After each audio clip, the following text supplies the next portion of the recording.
আমরা সাপ্তাহিক ব্যবহারিক ক্লাস করব। কি করবো বলো তো? তাহলে আমাদের ব্যবহারিক ক্লাসের স্লোগান কি? আমাদের ঘর হোক আমাদের ল্যাবরেটরি। ওয়াও, আমাদের ঘর হোক আমাদের ল্যাবরেটরি। তাহলে আমরা আজকে একটা প্রেসারের সাহায্যে, বায়ুর মাধ্যমে প্রেসারের সাহায্যে একটা ওয়াটার পাম্প তৈরি করব। কি তৈরি করব? Water pump. ওয়াটার পাম্প তৈরি করার জন্য আমাদের কি যা যা প্রয়োজন বলে দিচ্ছি। একটা খালি বোতল এবং কালারিং পানি, পানিটা আমরা রং করেছি যাতে স্পষ্ট দেখা যায়। তারপর একটা কাঁচি লাগবে বা একটা প্যারাক, আর একটা লাগবে কি জোস পাইপ। জোস যে পাইপটা আছে চিকন একটা পাইপ। তো সর্বপ্রথম আমরা যে কাজটা করব, এই বোতলের এক পাশ দিয়ে একটু ছিদ্র করে দেব। কি করব? কাঁচি বা প্যাক দিয়ে ছিদ্র করব। কি করব? ছিদ্র করব।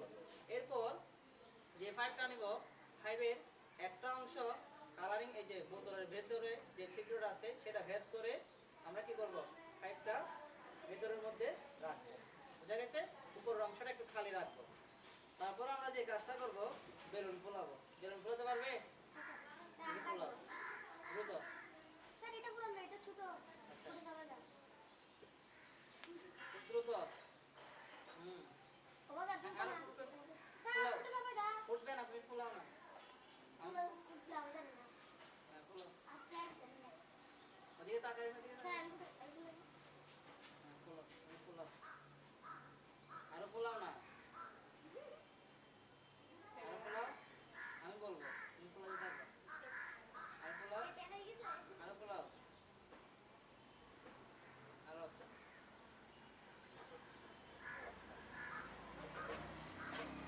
এবার আমরা এই যে বেলুনটার যে মাথাটা আছে সেটা বোতলের মুখের উপর দিয়ে এভাবে ঢুকিয়ে দিব যাতে বাতাসটা যেতে না পারে। ঠিক আছে? দেখো পানি পড়ছে, সবাই একটা জোরে দাও যাও। পানি পড়ছে? আচ্ছা, দেখো পানি পড়ছে। আচ্ছা, পানি পড়ার কারণটা কি?